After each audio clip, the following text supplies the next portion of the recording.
Hello दोस्तों, welcome to the SYA academy. आज हम थर्ड चैप्टर डिस्कस करेंगे पॉलिटिकल साइंस का, क्लास 12th का, book 2, which is very very important for you. हमने पहले दो चैप्टर्स में देख लिया है कि किस तरीके से नेशनल डेवलपमेंट हुआ और किस तरीके से इलेक्शन हुआ, किस तरीके से हमने पार्टीशन को हैंडल किया। नाउ मूविंग फॉरवर्ड, ये आप देख सकते हैं कुछ डैम्स की फोटो बनी हुई है, डेवलपमेंटल प्रोजेक्ट्स की फोटो और पोस्टल स्टैम्प्स है which can be important for examination. जैसे कि भाखड़ा नंगल डैम है, कहाँ बना, हीराकुंड डैम कहाँ बना, ये बेसिक आइडिया जनरली रहना चाहिए। नाउ इंडिया ने दो चैलेंजेस तो पहले देख लिए थे, एक था नेशन बिल्डिंग का और दूसरा था डेमोक्रेसी एस्टेब्लिश करने का। नाउ अब डेवलपमेंट कैसी हो, किस टाइप ऑफ इकोनॉमिक डेवलपमेंट को हम लें सो दैट मल्टीपल पुअर्स जो हमें इतने सारे गरीब लोग मिले थे आजादी के बाद, किस तरीके से इंडिया को उनसे पॉवर्टी से दूर किया जाए, आगे ले जाया जाए। इस मॉडल पे काफी ज्यादा डिबेट हुई थी। तो this chapter is whole about that thing only. Now before moving forward, I would request you to subscribe this channel SYA Academy and give thumbs up to this video. If any issue just put in comments, हम आपकी help करेंगे। तो model of development अगर हम देखेंगे, यहाँ पर एक फर्स्ट पेज पे इन्होंने एग्जांपल दे रखा है कि उड़ीसा में रिसेंटली पोस्को प्लांट लगना था और विलेजर्स ने प्रोटेस्ट किया। while on one hand we can see that कि इंडस्ट्रियल डेवलपमेंट हो रहा था बट स्टिल विलेज वालों ने प्रोटेस्ट किया। तो ultimately the contestation of politics is whole about कि डेवलपमेंटल मॉडल कैसा हो, कौन कौन से डेवलपमेंट को मानता है। Because development for Adivasi would be totally different from the development of an industry. तो आइडिया ऑफ डेवलपमेंट सबके लिए बिल्कुल अलग अलग होता है।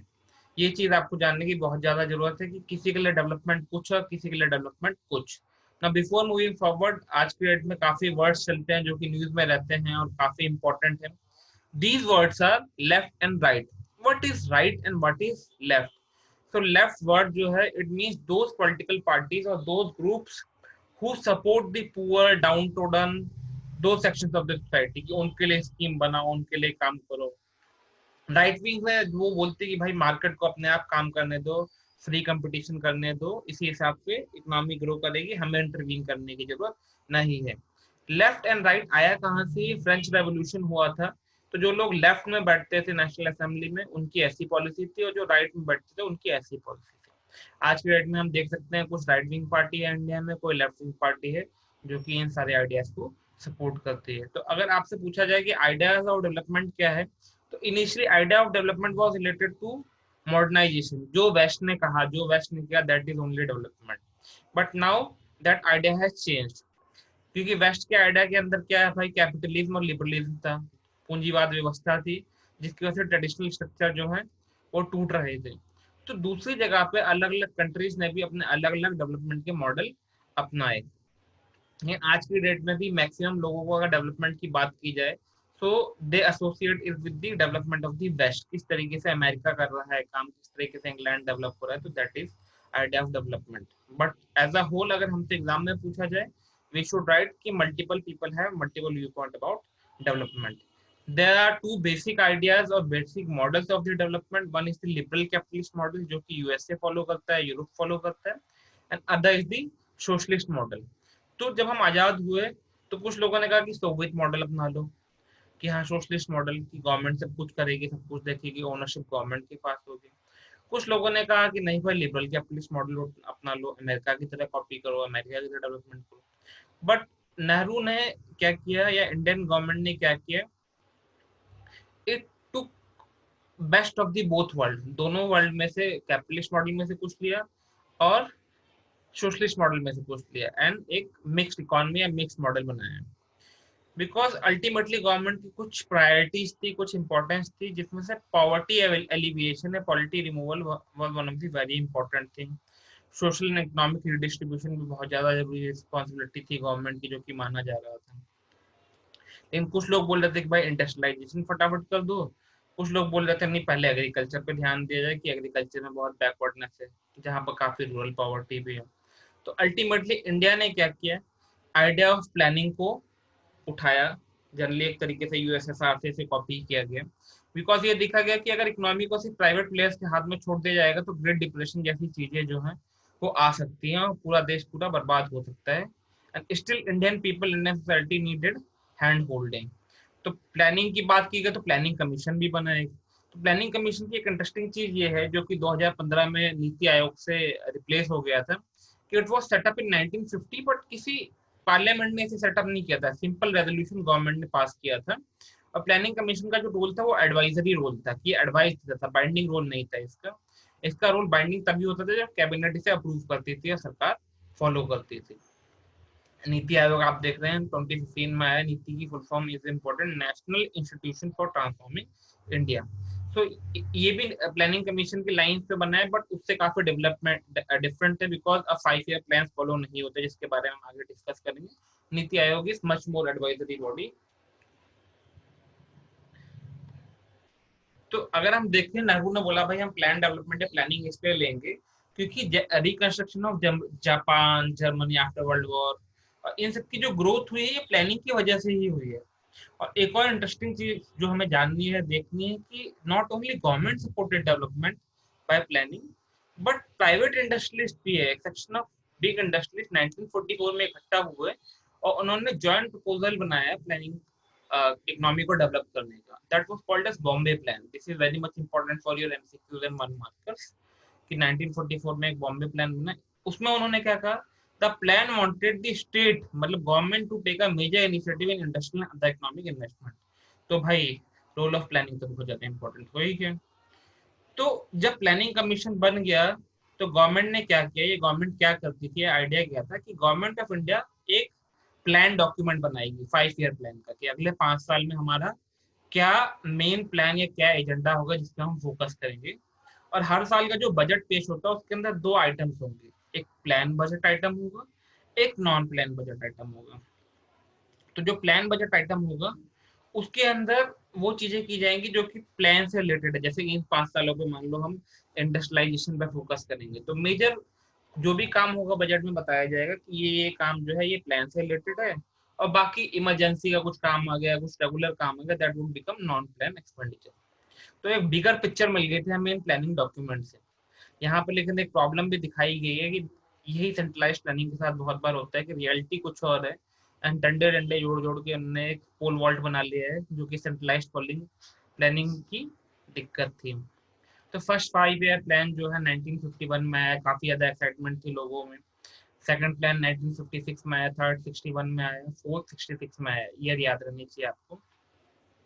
After due to some failure, some gap, some issues, plan से हॉलीडे ले लिया गया कुछ टाइम के लिए। प्लान हॉलीडेज ईयर थे 67, 68, 69। उसके बाद 5 ईयर प्लानिंग फिर रिज्यूम की गई थी। तो यहाँ तक मेरे ख्याल से आपको सब कुछ क्लियर होगा। नाउ मूविंग फॉरवर्ड डिस्कस करते हैं फर्स्ट 5 ईयर प्लान। तो फर्स्ट 5 ईयर प्लान किसने ड्राफ्ट किया था, ये आपको ध्यान रखना है, के एम राज ने। इसका पीरियड जो था, अवधि थी 1951 से लेकर 1956 तक।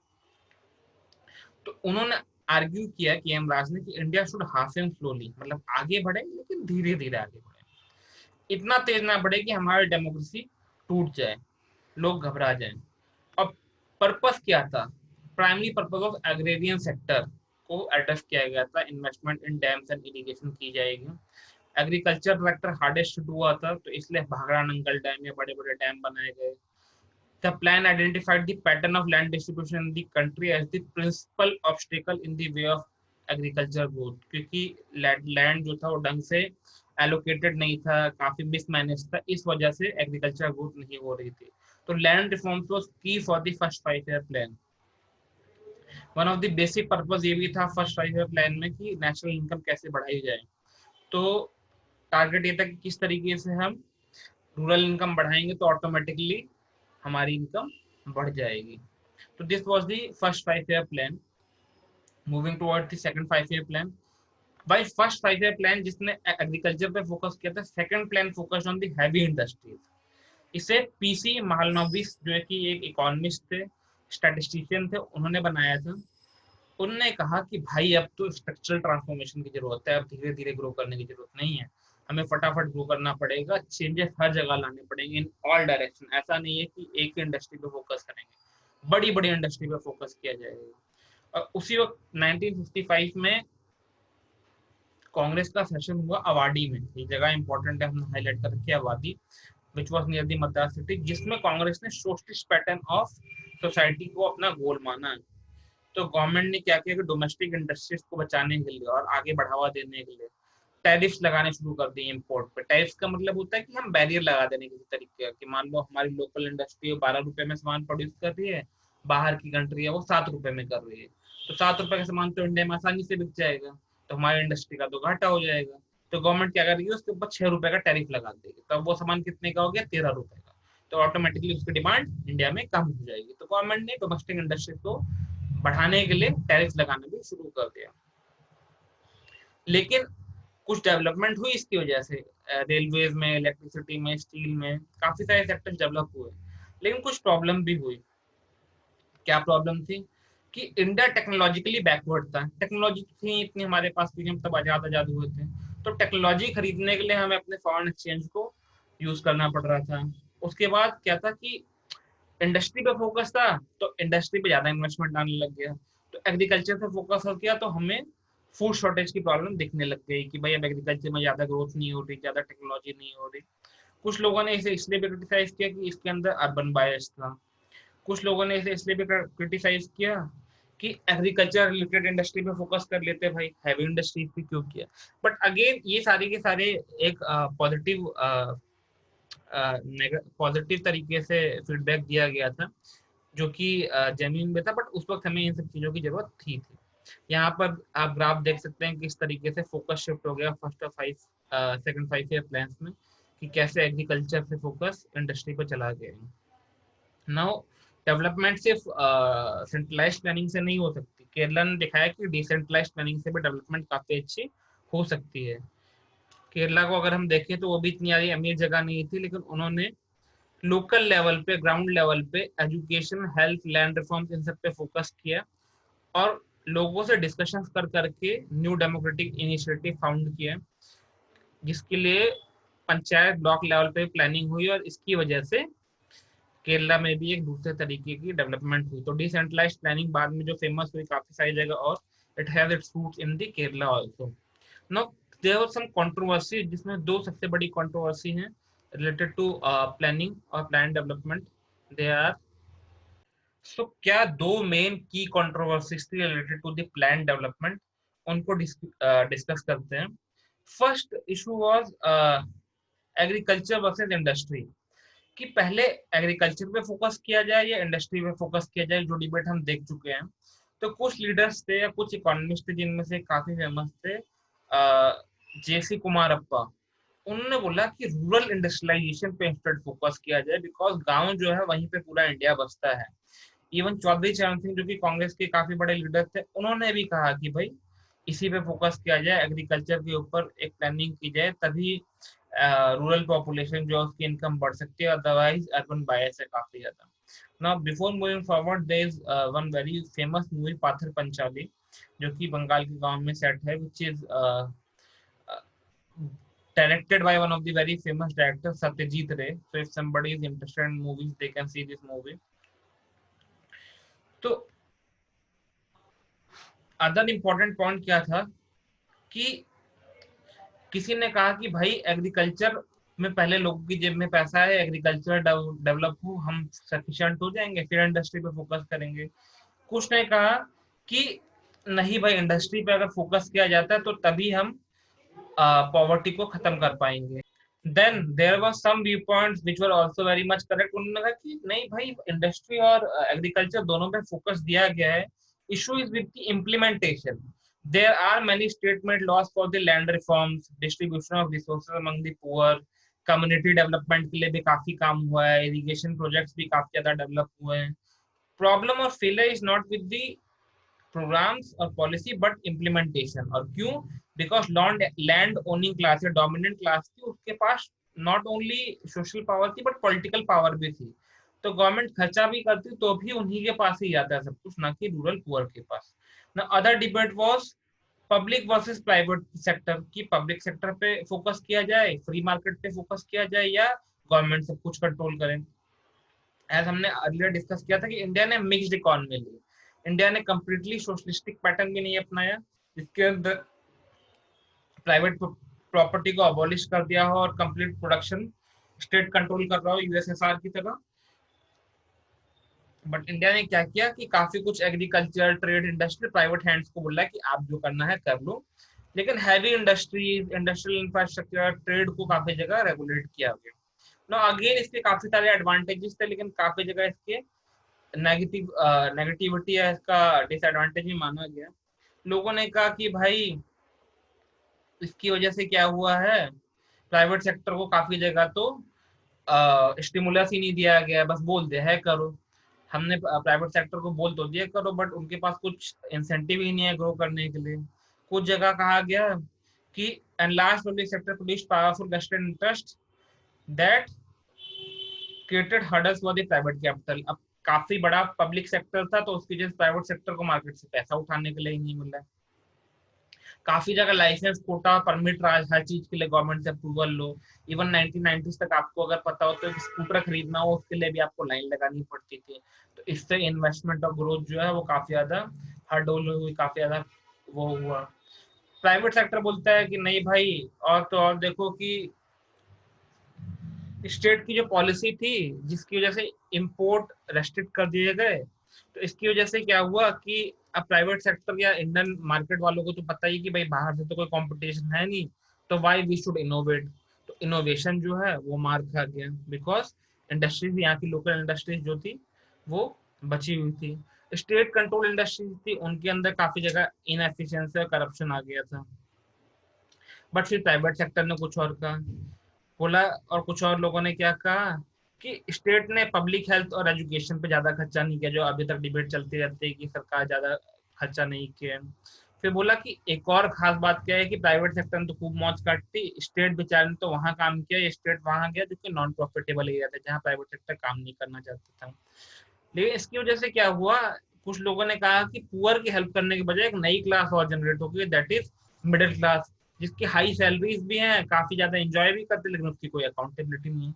तो all these were the debates. तो in our answer what we have to do is that agriculture versus industry and private versus public, इन दोनों का हेडिंग देके फिर सब पॉइंट्स 1 2 3 करके लिख देना है बिल्कुल क्लियरली। मेन इंपॉर्टेंट चीज थी कंसेप्ट क्लियर करना। नाउ मूविंग फॉरवर्ड, ऐसी बात है कि काफी ज्यादा फायदा भी मिला था इन प्लान से, इन प्लान डेवलपमेंट से, ऐसा नहीं कि सब कुछ नेगेटिव ही था। सबसे डिफिकल्ट एक लैंड रिफॉर्म्स थे। उनमें क्या दिक्कत हुई कि लैंड रिफॉर्म्स ढंग से नहीं हो पाए। क्यों नहीं हो पाए? बिकॉज पॉलिटिकल पावर जो थी वो लैंड ओनिंग क्लास के हाथ में थी, तो वही लॉ भी बना रहे थे, वही पावर भी ओन कर रहे थे, और वही डिसाइड भी कर रहे थे कि क्या नहीं करना। काफी सारी जगह बिग इंडस्ट्रियलिस्ट को फायदा हो गई। तो दीज वर दी थिंग्स जिसकी वजह से दिक्कत हुई थी। लेकिन एक चीज बहुत इंपॉर्टेंट देखने वाली है, पॉजिटिव आउटकम है, that was the foundation. Plan development की वजह से बहुत बड़ी बड़ी फाउंडेशन हुई हैं, जो कि आज तक पूरी इकोनॉमिक ग्रोथ को जिन्होंने कैटापुल्ट किया या आगे बढ़ाया। भाखड़ नंगल डैम, हीराकुंड डैम, जो कि मल्टीपर्पज डैम थे, कि हाँ भाई सिंचाई भी कर रहे हैं, इरिगेशन में मदद कर रहे हैं, इलेक्ट्रिसिटी प्रोडक्शन कर रहे हैं, और फिशिंग में भी हेल्प कर रहे हैं फिशरी सेक्टर को। तो these sectors help the other sectors. जब स्टील पे फोकस किया गया कि बड़ी बड़ी जगह स्टील इंडस्ट्री लगवाई गई, राउरकेला वगैरह में, तो इन सारी जगह से बाकी सेक्टर्स को काफी अच्छा पुश मिला। तो foundation was very much good through these things. So this thing completes our planning or plan development or challenges of plan development. Other thing or other challenge that remained was the land reforms. Land reforms हम आगे अलग से भी एक topic करेंगे, just for clarity, because it's a very big topic. But in this chapter we will quickly go through land reforms क्या थे और कैसे हुए। तो लैंड रिफॉर्म्स में 3 मेजर इंपॉर्टेंट चीज थी, कोई भी अगर आपसे पूछता है लैंड रिफॉर्म्स में। First thing was abolition of colonial system of zamindari. बड़े बड़े लोग थे, जमींदार कहलाते थे, जो कि खूब सारी जमीन अपने हाथों में रखते थे, तो जमींदारी को अबॉलिश किया गया।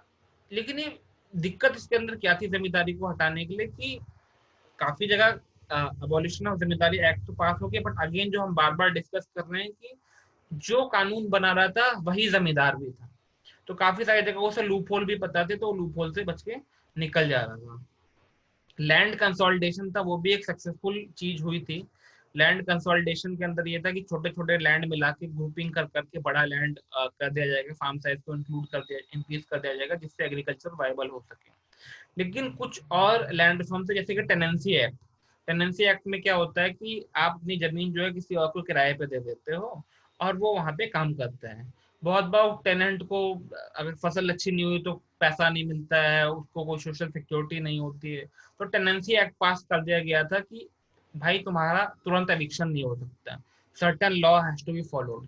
But tenancy act was not successful. आप आज की डेट में भी देख लें, tenancy was not successful. Then there was purpose of upper limit of ceiling law pass किया गया था कि एक आदमी के पास मान लो 5 बीघा जमीन ही रहेगी। But again this was bypassed. वो अपने घर वाले के नाम 5 बीघा कर दिया, अपने नौकर के नाम 5 बीघा कर दिया, घुमा घुमा के, but ceiling act was not successful. तो लैंड रिफॉर्म्स में अगर हम डिस्कस करें, two things was successful. One was zamindari का abolition, second was consolidation of land limit. Two things were biggest unsuccessful, ceiling of land, land ceiling जो थी, और tenancy. तो ये चीजें हमें ध्यान देनी है कि क्या हुआ था। इन बिटवीन हम एक चीज और डिस्कस कर लेते हैं, फूड क्राइसिस, जिसका आगे हम ग्रीन रेवोल्यूशन में डिस्कस करेंगे कि हमारा फूड क्राइसिस आ गया, क्यों आ गया। फर्स्ट थिंग वाज दैट कि पॉपुलेशन काफी तेज रेट से ग्रो कर रही थी, जितनी तेज से एग्रीकल्चर इकोनॉमी ग्रो नहीं कर रही थी, तो food production was very low. Second thing was 65 से 67 के बीच में क्या हो गया, कंट्रीज के काफी सारे पार्ट में ड्रॉट भी आ गया, सूखा भी पड़ गया। इसी बीच में फॉरेन एक्सचेंज क्राइसिस भी हो गया, दो दो लड़ाइयां कर ली, एक चाइना के साथ, एक पाकिस्तान के साथ। तो agriculture was in very very bad shape. ऊपर से गवर्नमेंट की पॉलिसी ऐसी थी कि जोनिंग पॉलिसी, कि पंजाब का जो खाना है या पंजाब में जो उगा रहा है वो बिहार नहीं जा सकता। तो बिहार की स्थिति तो बहुत ही बुरी हो गई थी, उस वक्त फूड क्राइसिस हो गया था। ठीक है, तो ये सब चीजें थी। हमें अमेरिका के आगे उनके चावल मांगने पड़े थे, गेहूं मांगने पड़े थे, PL 480, जिससे अमेरिका हाथ घुमा रहा था कि अब हमारा साथ दो, आप लोग हमारे ब्लॉक में शामिल हो जाओ, जो आपने कोल्ड वॉर में पढ़ा होगा कि हमें यूएस को चमचागिरी करनी पड़ी थोड़ी सी। लेकिन then we bounce back green revolution में। तो ग्रीन रेवोल्यूशन क्या था, MS Swaminathan was called as the father of green revolution ने क्वेश्चन भी पूछा था। कोई आपसे डेफिनेशन ऑफ ग्रीन रेवोल्यूशन पूछता है तो आपको क्या बोलना है। Green revolution can be termed as increase in the agricultural production by use of high yielding varieties, fertilisers and irrigational support, ये आपको बोलना है। ठीक है, तो गवर्नमेंट ने ग्रीन रेवोल्यूशन में क्या किया, पहले तो गवर्नमेंट पूरा एग्रीकल्चर को सपोर्ट कर रही थी, बोल रही थी कि पुअर लोगों को और ज्यादा सपोर्ट करो जिससे वो एग्रीकल्चर को बढ़ा सके। लेकिन instead of earlier policy of giving more support to the areas and farmers that were lagging behind, अब क्या डिसाइड किया कि जिनके पास पहले से रिसोर्सेज थे, जिनके पास पहले से इरिगेशन फैसिलिटी थी, उनको और दो ताकि वो ग्रोथ और बढ़ा सके। तो क्या क्या चीजें थी इसके अंदर जो गवर्नमेंट ने सपोर्ट किया, high yielding variety of seeds दिए, फर्टिलाइजर दिए, पेस्टिसाइड दिए, बेटर इरिगेशन फैसिलिटी दी, हाईली सब्सिडाइज प्राइस पे सब कुछ दिया है, फ्री इलेक्ट्रिसिटी दी, गारंटी भी दी कि आपका जो फसल है हम पक्का खरीदेंगे खरीदेंगे। तो ऐसे एक प्रॉस्परस गारंटी आ गई और वहाँ के किसान जो है काफी अमीर हो गए। तो ग्रीन रेवोल्यूशन की पॉजिटिव चीज तो हमें पता ही है कि एग्रीकल्चर ग्रोथ बढ़ गई, काफी ज्यादा खुशहाली बढ़ गई। लेकिन क्या चीज, क्या एक चीज का क्या जानने वाली है कि it delivered only a moderate agriculture growth. Agriculture growth इतनी ज्यादा भी नहीं हुई। बड़ी चीज तो क्या बढ़ी, वीट प्रोडक्शन, जिसकी वजह से फूड अवेलेबिलिटी तो बढ़ी, बट इंक्रीज पोलराइजेशन काफी बढ़ गई रीजन्स के बीच में। कुछ बहुत ज्यादा अमीर क्लास बन गए, कुछ बहुत ज्यादा गरीब हो गए। कुछ इलाके पंजाब हरियाणा बहुत अमीर हो गए, कुछ इलाके उड़ीसा जैसे गरीब हो गए। तो ये चीजें हैं। एक और चीज क्या थी जो कि हमें ध्यान देने वाली है कि the stark contrast between the poor peasant and landlord produced favorable condition for left wing organisation to organize poor peasant। तो नक्सल मूवमेंट को काफी ज्यादा सपोर्ट मिल गया इसकी वजह से। क्या हुआ, जब गरीब और गरीब हो गए तो उन्होंने कहा भाई देखो सरकार तो जो आज की व्यवस्था जो है वो तो अमीरों को ही सपोर्ट कर रही है। तो इसलिए ग्रीन रेवोल्यूशन के टाइम पे लेफ्ट विंग और नक्सलिज्म भी बहुत ज्यादा बढ़ गया था, जो कि आज के डेट में कम हो रखा है। दूसरी चीज क्या हुई थी, एक नई क्लास जनरेट होगी, that was the middle class और मिडिल पीजेंट। ये क्या हुआ, इन्होंने जिनके पास ठीक ठाक फैसिलिटी थी ग्रीन रेवोल्यूशन का फायदा उठाया और ये भी अमीर हो गए। लेटर डेवलपमेंट्स हम देखेंगे नेक्स्ट चैप्टर में कि किस तरीके से इंदिरा गांधी के टाइम पे क्या हुआ, किस तरीके से और ज्यादा सोशलाइजेशन आ गई, 14 बैंकों को नेशनलाइज कर दिया गया, काफी प्रो पुअर प्रोग्राम हुए। ऐसा नहीं है कि प्लानिंग डेवलपमेंट बहुत बुरी चीज थी, लेकिन हाँ उसकी काफी सारी खामियां थी, जिसकी वजह से हमारी ग्रोथ रेट काफी कम थी उस वक्त, 3 से 3.5%। मोर ओवर काफी सारी जगह क्योंकि ये सरकारी कंट्रोल था तो इनएफिशिएंसी और करप्शन भी काफी ज्यादा था। तो this thing was complete chapter regarding the plan development. Final thing that we will discuss is the white revolution, जो कि वर्गीस कुरियन की वजह से आया था, who is called as the milkman of India. यहाँ आप देख सकते हैं कि अमूल के बारे में डिस्कस किया है। तो व्हाट ही डिड कि गुजरात के आनंद में उन्होंने कोऑपरेटिव्स बना दिए कि पर्टिकुलर गांव में 10-10 महिलाएं मिलकर दूध या लाके एक पॉइंट पे देंगी। पर्टिकुलर गांव से ऐसे ऐसे कोऑपरेटिव्स बन जाएंगे एंड देन एक बहुत बड़ी चेन बन गई, सप्लाई चेन बन गई। ऑपरेशन फ्लड कहा गया है इसे। Operation Flood organised cooperatives of milk producer into a nation wide milk grid. एक राष्ट्रीय लेवल पे पूरा ग्रिड बन गया। पर्पस क्या था? Purpose of increasing milk production number 1, bringing the producer and consumer closer by eliminating middleman, तो middleman को हटाना दूसरी चीज हो गई। एश्योरिंग द प्रोड्यूसर का रेगुलर इनकम, और जो कमाई कर रहे हैं, जो दूध ला रहे हैं, बटर ला रहे हैं, उनको एक रेगुलर इनकम भी मिले। इससे पॉवर्टी भी कम हुई, महिलाएं भी काफी आगे बढ़ी। तो आप ये भी बता सकते हैं किस तरीके से प्लानिंग ने या किस तरीके से व्हाइट रेवोल्यूशन ने, ऑपरेशन फ्लड ने भी डेवलपमेंट का पूरा सपोर्ट किया। Now final thing is the question. हमने काफी सारे क्वेश्चन से टॉपिक्स वैसे डिस्कस कर रखे हैं, आप यहाँ पर तुरंत देखेंगे तो आपको समझ में आ जाएंगे। स्टिल इफ यू वांट कि हम क्वेश्चंस को डिस्कस करें तो हम एक सेपरेट वीडियो बना देंगे। If you request, all the best. आगे हम डिस्कस करेंगे चैप्टर 4।